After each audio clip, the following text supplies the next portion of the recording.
se rapprocher un peu plus pour avoir des conditions habitables. C'est en fait une naine rouge. Vous savez qu'une naine rouge est bien moins brillante que le Soleil.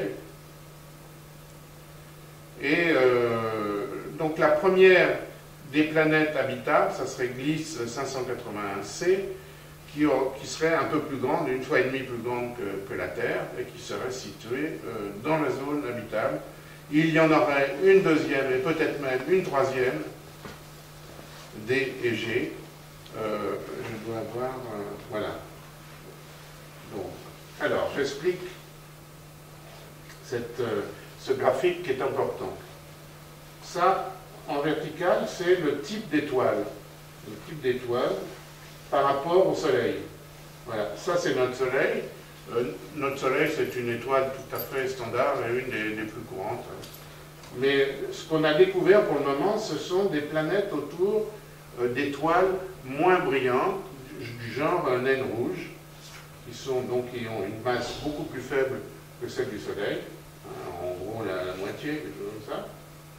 Et vous voyez le système de Gliss 581 qu'on a reporté ici par rapport à cette bande bleue. Et cette bande bleue, c'est ce que je vais vous expliquer un peu plus tard, c'est ce qu'on va appeler la zone habitable autour d'une étoile. La zone habitable, je vais y revenir, c'est celle où on peut trouver l'eau sous ces trois formes. Parce qu'on pense que c'est le facteur le plus important pour abriter une vie possible. Et vous voyez les planètes dont je vous ai parlé, G, D, F, qui sont, bon, il y en a clairement deux qui sont dans la zone habitable de cette étoile. Oh, ça c'est gentil. Alors là, merci. Vous voyez que la zone habitable, évidemment, pour le Soleil, qui est beaucoup plus puissant comme étoile, est beaucoup plus loin en distance orbitale.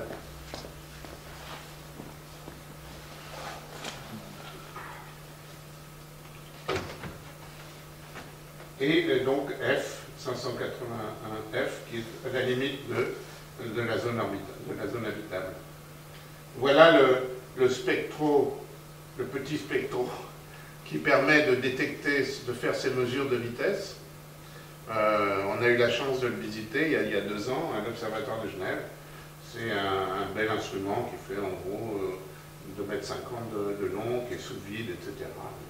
Et ça, c'est le deuxième exemplaire. Alors, qu'est-ce qu'on peut dire? Il y a une remarque qu'il faut faire sur les étoiles de notre galaxie. Il y en a beaucoup qui sont du type naine rouge, donc qui brillent peu. Alors, brillent peu, c'est-à-dire qu'elles ont une vie très longue. Vous savez, la masse étant plus faible, je vous avais expliqué ça quand on a parlé de la vie et de la mort des étoiles, plus la masse d'une étoile est faible, plus elle va vivre longtemps. Mais on pense que ce sont des mauvaises candidates pour des planètes habitables. Pourquoi? Parce que si l'étoile est de faible puissance, pour être dans la zone habitable, il faut s'approcher beaucoup de l'étoile. Mais si on s'approche beaucoup de l'étoile, ça va faire un peu comme le système de la Terre et de la Lune. L'action des forces de marée entre l'étoile et ces planètes va être importante et on va avoir un phénomène de synchronisation comme la Lune autour de la Terre. On voit toujours la même face de la Lune autour de la Terre et il y en a toujours qui disent c'est parce qu'elle ne tourne pas. Non, au contraire, c'est parce qu'elle tourne, mais elle tourne en même temps qu'elle fait un tour autour de la Terre. Et on pense que ce n'est pas très favorable pour des conditions d'habitabilité. Pourquoi? Parce que la face tournée vers le Soleil, vers leur étoile, pardon, serait très chaude, alors que la face arrière tournée vers le vide de l'espace serait très froide. On a du mal à imaginer un développement de vie possible dans ces conditions. D'autre part, ce type d'étoile possède une activité magnétique importante qu'il ferait qu'il y aurait des rayons X assez violents qui souffleraient à la surface de ces planètes. Et bon, ça aussi, ça ne va pas dans le bon sens. Voilà. Alors, ce système de mesure de vitesse radiale que vous voyez ici, quand on voit ces périodes, ces périodes, ce signal périodique, en fait, on peut arriver maintenant, les systèmes sont tellement performants, lorsqu'on analyse une partie de cette courbe, vous voyez, on peut voir qu'il y a plusieurs planètes. On peut détecter plusieurs planètes dans un système solaire, dans un système extrasolaire. Donc c'est quand même quelque chose d'assez puissant. Alors la deuxième méthode, c'est la méthode la plus courante, c'est ce qu'on appelle le transit planétaire, le transit ou l'éclipse, peu importe. C'est en fait, on va détecter la variation de luminosité de l'étoile quand la planète va passer devant son étoile et puis va la quitter, va passer derrière. Alors, évidemment, vous allez me dire, bah oui, ça ne marche pas pour toutes les étoiles. Ben non, ça ne marche pas pour toutes les étoiles.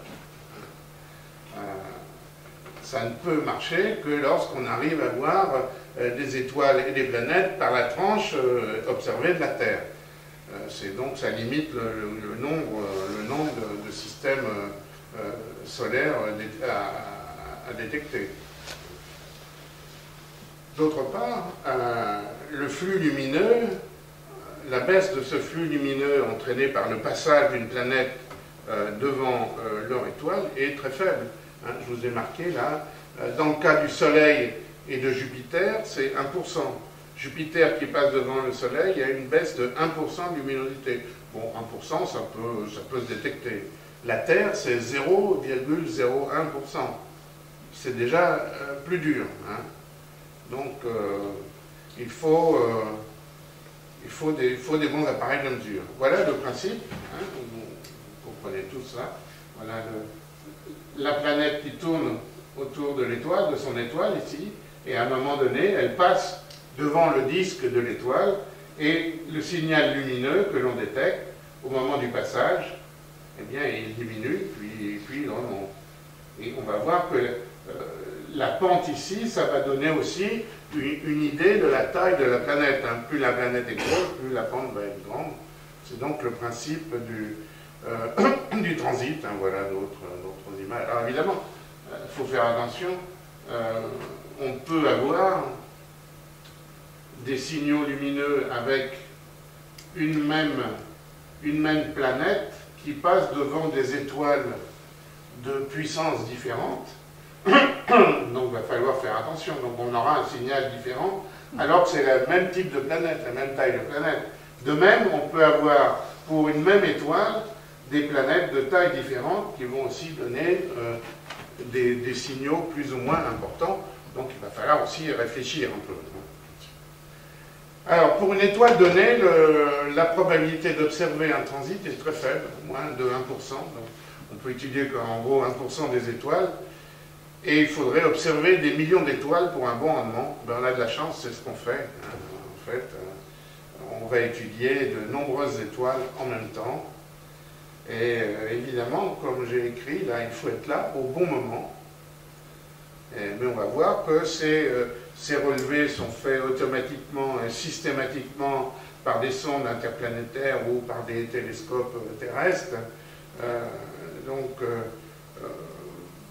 On va pouvoir avoir une image continue, pour ainsi dire, de ce qui se passe dans le ciel. Alors, il y a aussi un autre paramètre important, c'est que la planète qui tourne autour de son étoile, si elle possède une atmosphère, eh bien, au moment du passage,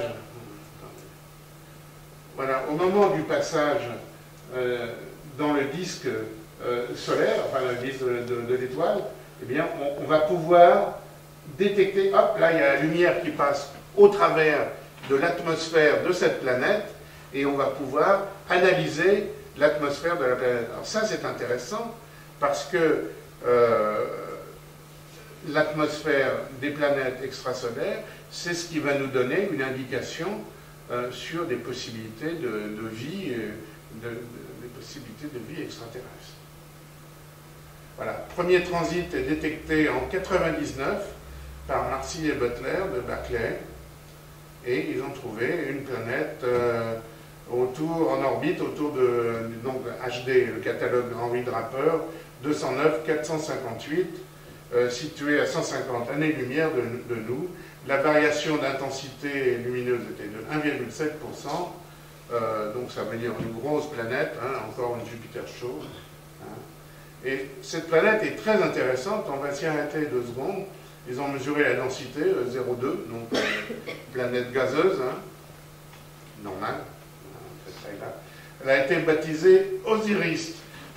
Et alors là, vous voyez, ça c'est la détection par le transit. Vous voyez, ça s'apparente à la courbe que je vous ai montrée tout à l'heure. Hein. Ici, la planète va passer dans le disque de l'étoile, absorption, et hop, ça revient, voilà. Donc le diamètre, on peut en calculer son diamètre, sa densité, etc. en gros. Mais une fois qu'on sait que ce système-là, ce système planétaire,